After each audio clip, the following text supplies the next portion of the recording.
about power plant engineering.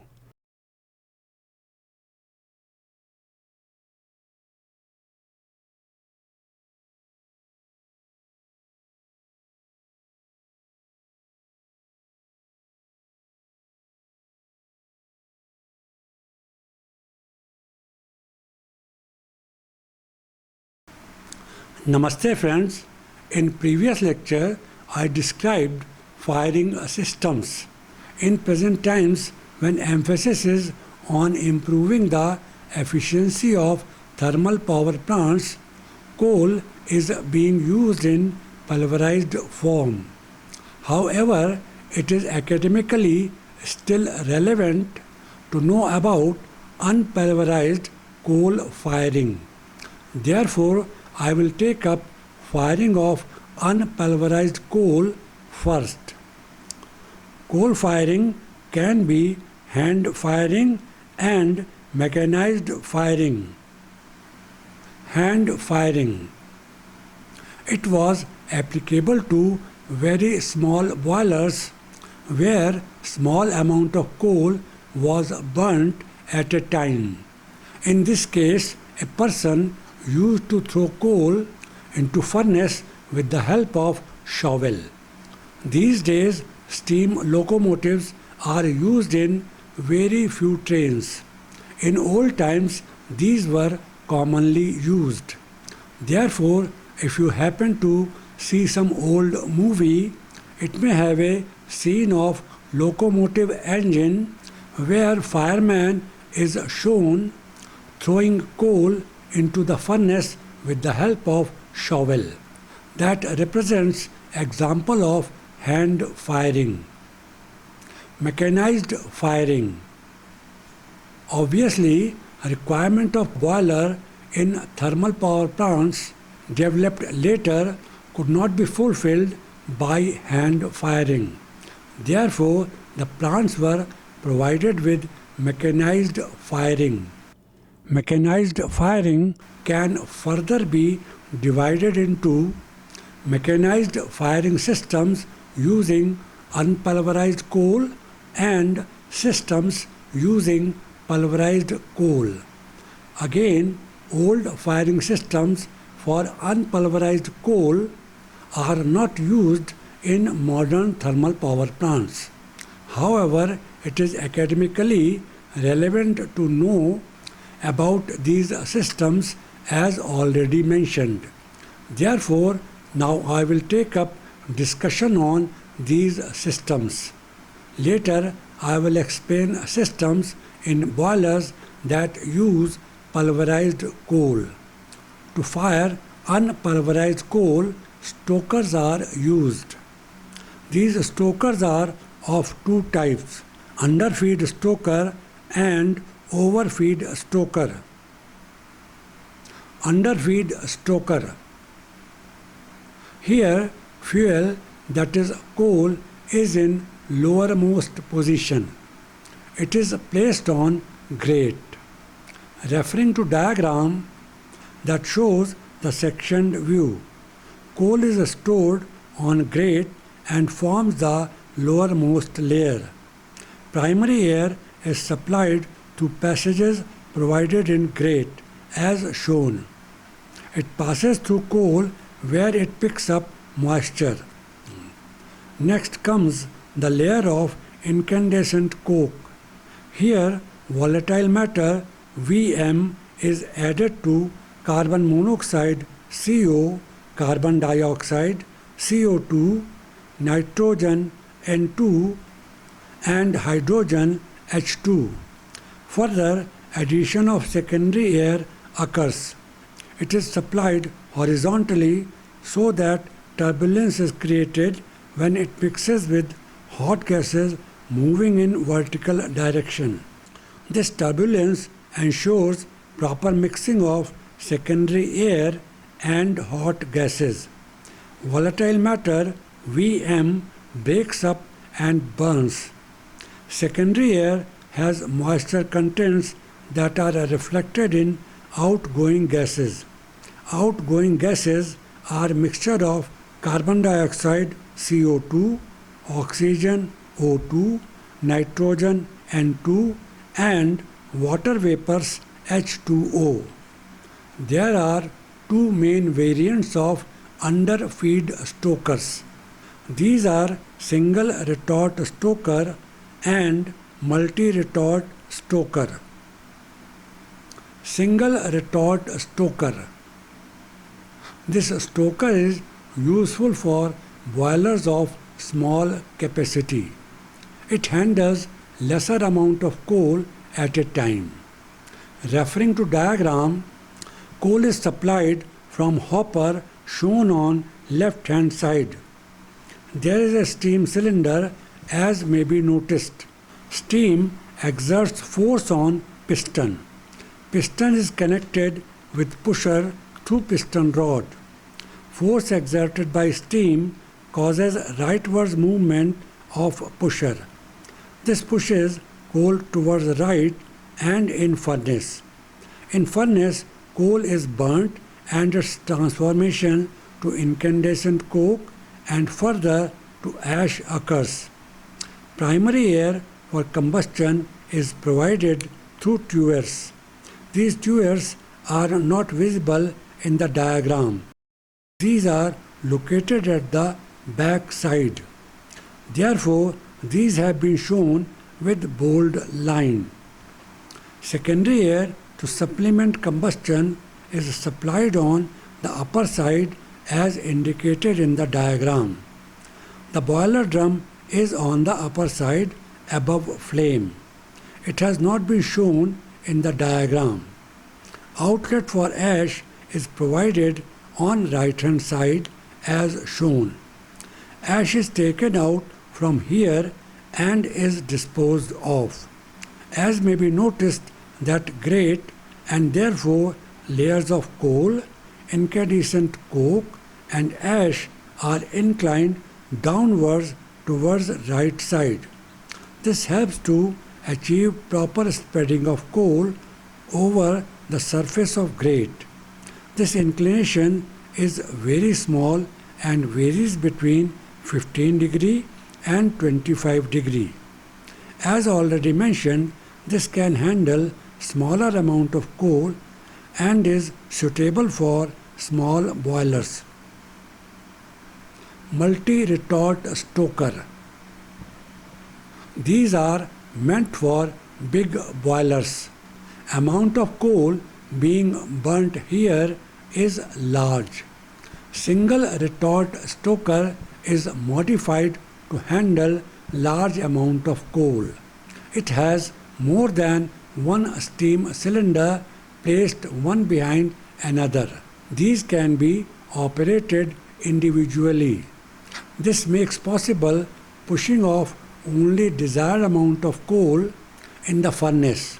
This helps in controlling the amount of steam being produced. This makes possible for the plant to produce electricity according to its demand. Referring to diagram that shows two views, elevation and plan for better understanding. The only difference between single and multi-retort stoker is that it has more than one steam cylinder. These push the coal inside the furnace. Coal is pushed to grate. It may be noticed here also that grate is inclined downwards towards right side. This helps in achieving uniform spreading of coal over grate surface. This inclination varies between 15 degree and 25 degree. Combustion of coal occurs in furnace in a similar way as in single retort stoker. Primary air is supplied through tuers as indicated in elevation. Conversion of coal into incandescent coke and then to ash occurs as shown in the diagram. Secondary air to supplement combustion is provided in the upper portion as may be noticed. Ash is taken out from outlet and is disposed of. Plan shown on upper side of diagram is a sectioned view at AA as indicated in elevation. It shows 4 steam cylinders, one behind another. Maximum number of cylinders can be 18 with furnace 9.5 meters wide. Each cylinder can operate individually. This makes possible variation in quantity of coal being burnt. In turn, it helps in producing electricity according to demand as already mentioned. Overfeed stoker. In this type of stoker, primary air enters from bottom just below the grate. Referring to diagram that gives details of overfeed stoker. It is a sectioned view. Grate is located at the bottom as shown in the diagram. It has passages for primary air to enter. It gets heated up as it passes through ash, which is at higher temperature. Further, it passes through incandescent coke, which is at about 1200 degrees Celsius. The reaction occurring here is carbon C plus oxygen O2 is equal to carbon dioxide CO2. It is an exothermic reaction. In an exothermic reaction, heat is released. Heat released here helps in continuing the combustion. Combustion continues until whole oxygen is consumed.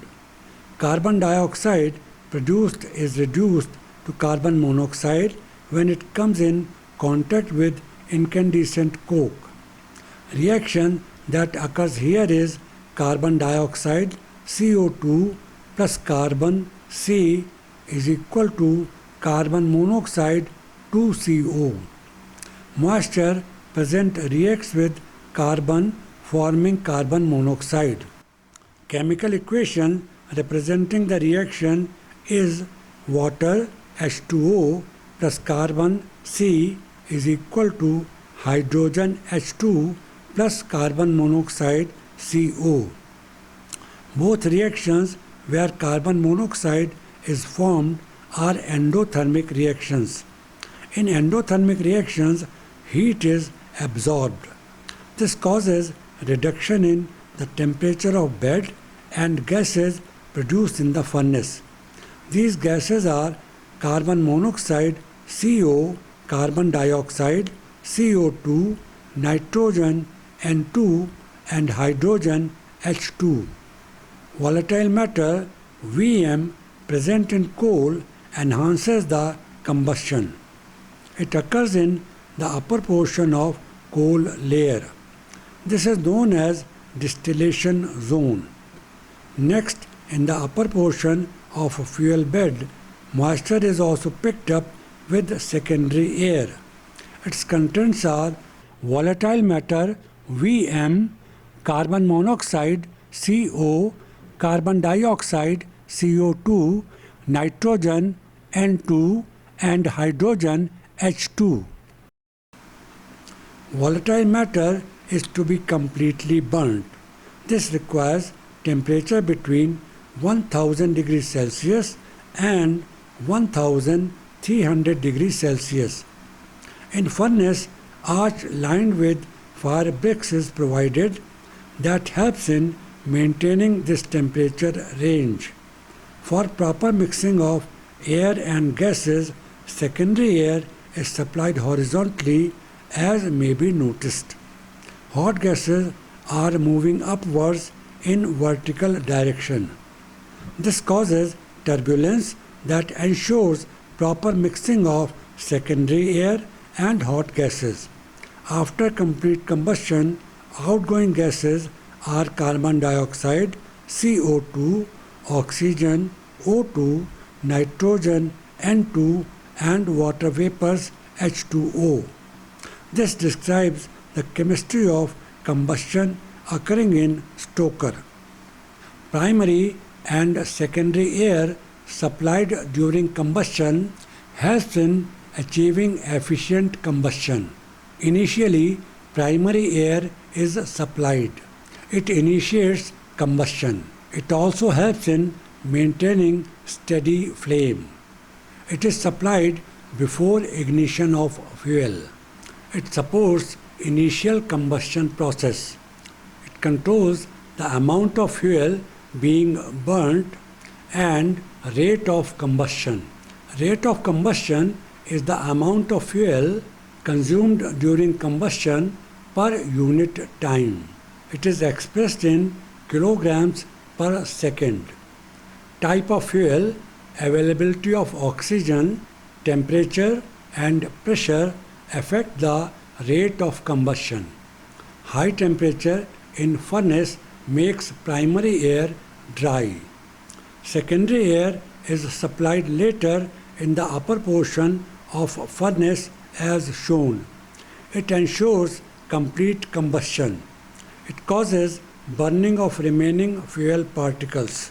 This helps in achieving complete combustion and provides clean emission. It may also be noticed in diagram that coal from bin forms uppermost layer. It is burnt and flames are formed. Coal is converted into incandescent coke and occupies space below coal. It forms second layer as shown. Further, combustion converts it into ash that forms lowermost layer just above grate. Formation of ash indicates that combustion is complete. The ash is taken out and is disposed of suitably. Hot gases formed due to combustion move upwards and heat the water that is converted into steam of desired state ultimately. The functions of primary and secondary air supplied are same in underfeed and overfeed stoker. Overfeed stokers have a number of variants that I intend to take up in my next lecture. Thanks for watching.